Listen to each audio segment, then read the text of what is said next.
welcome back. Today is my 29 and 30th week pregnancy update, which is crazy, nearing the end now. We are still in lockdown here, and my husband has now officially finally gone on to furlough, so I'm so happy that he is at home with us. When it was announced that everyone could work from home where they possibly could, I was so desperate for Tom to work from home so that we could be safe. But actually, waiting that week and a half for him to actually go on to furlough has made it so much easier because he actually can't work from home. So he's just at home with us now and we're having loads of family time, and I know given the circumstances of everything it is just a strange time. It's really weird. All the shops are closed, there's no funerals, there's no weddings, there's no christenings. All the cinemas are closed, restaurants, pubs, cafes, everywhere is just bizarre. But actually we're just trying to take this moment in time as something really precious that will never be given to us again as a family. And actually it's just really nice to have Tom home here for me as well as Aoife, and Aoife is loving life and having her dad here all the time. So let's jump into week 29 first. I didn't actually film my update last week because the week just went by in an emotional blur. I can't even describe it. It was just one of those weeks where everything felt overwhelming. I'm having a baby in a world pandemic. The rules will be changing. People are going in to have babies now and the partners are not allowed to stay, and oh, it's just a nightmare. So everything just felt really overwhelming, and everything just got on top of me, and that's absolutely fine.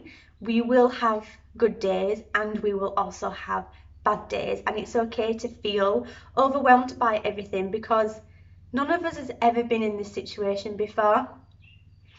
It's just how we stay positive and keep a really positive mindset that will help us through each and every day, and I know that does help for me too. So week 29, obviously Tom went officially on to furlough, and that's amazing. So his whole department at work went home. So we don't know how long for. We don't know if it's for 12 weeks, 2 weeks, 10 weeks, we have no idea. We're just going to wait and see and just play it by ear.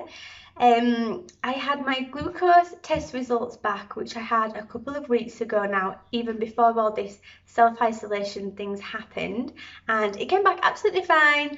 I do not have diabetes or anything, so that's really good, and to be honest I really wasn't worried about the results anyway because I don't have any symptoms of diabetes, so that was just nice just to tick it off. So this baby is just a big baby because he is just a big baby. So last week I had my birth matters appointment finally. I wasn't actually able to go to the hospital for my sit down appointment with the midwife because of course everything that's happened, and all the wards at the hospital don't have any visitors, which is absolutely understandable. So it was a phone consultation with her and it actually went really well. For those of you who don't know, birth matters is where you can talk to a midwife about a traumatic birth, and just go through things to help you kind of understand it a little bit better, maybe feel a bit more better about it. I will one day actually make a birth story film about Aoife's birth because I do mention it quite a few times and you might just be wondering what is she on about, what happened. So one day I will make a video, I just will know when that time is right. As a quick summary, she was born via an emergency section under a general, so that means that I was actually put to sleep. I woke up on a bed with this baby and I had no idea what was going on, and it just caused a lot of like traumatic issues for me, and it's just taken me a really long time to kind of come to terms with it. And also I needed the birth matters appointment to understand what had happened to Aoife and the delivery, to maybe help me understand more going into this little man's delivery, because obviously I'm going to be in a hospital setting again. Haven't been in a hospital setting since I've had Aoife nearly 2.5 years ago, so I'm going back to that, and you know, it's just worrying thinking how I'm going to react and how I'm going to mentally feel about being in that situation again, because I did have a lot of flashbacks with Aoife's birth. And it was just really traumatic, but actually my birth matters appointment was amazing.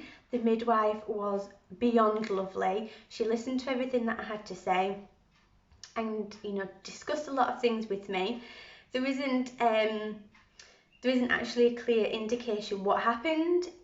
She just says that it was just a mystery. Nothing that they could see caused her to be delivered in the way that she was. And we talked about the rules in the hospital at this moment in time, which is early April. Obviously I'm not due until the 10th of June, so things might change, but she did discuss those with me as well. And she also discussed with me, you know, what it means to have a larger baby, because he is going to be looking at around 10 pounds, and just discussing the methods and everything, all my options with me as well. But I'm so relieved that I actually have had the appointment now, obviously on the phone, but it was just lovely just to talk to somebody and have somebody understand and just go through things with me that I've never even heard before. As I said, last week I was just a complete wreck. I have no idea why. Everything just felt 1,000 times worse, probably because I'm pregnant. I don't really suffer that badly with like pregnancy emotions, but I think just the strain of everything just kind of got on top of me and made me feel really stressed.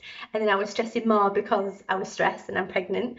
But yeah, last week I was just completely unmotivated. Me and Aoife stayed in for a whole 5 days, which I don't think we have ever done. We didn't get out for a walk. We had no fresh air.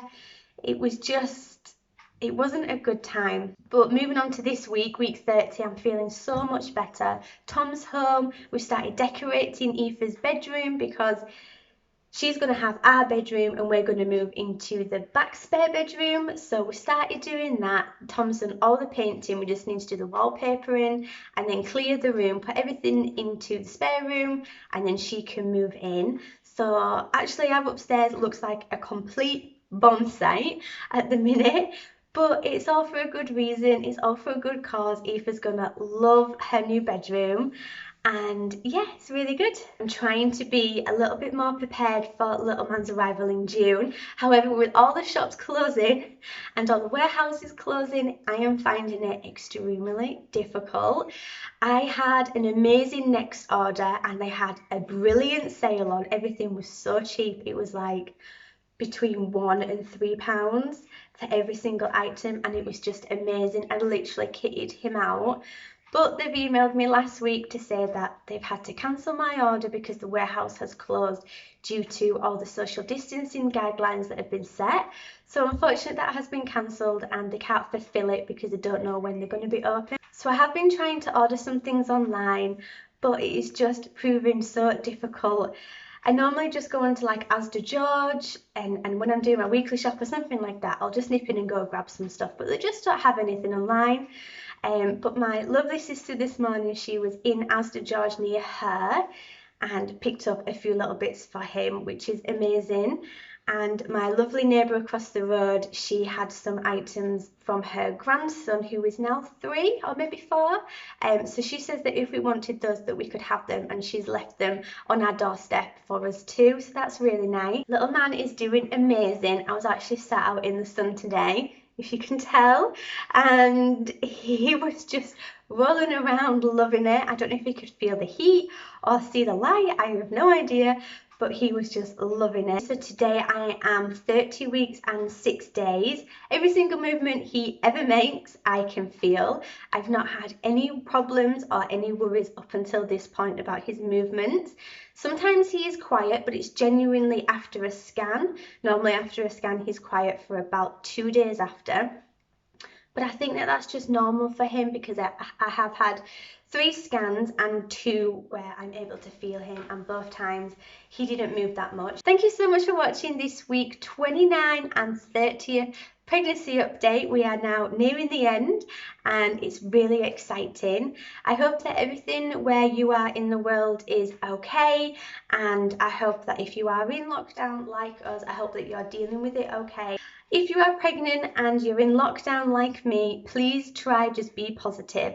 I found that if I wake up with a positive mindset, it really does set my day off on the right track. I like to do things in the morning actually just before Aoife wakes up, and I've realised that that just sets me right and I have a good day. Yeah, thank you so much for watching, and here is my bum shots.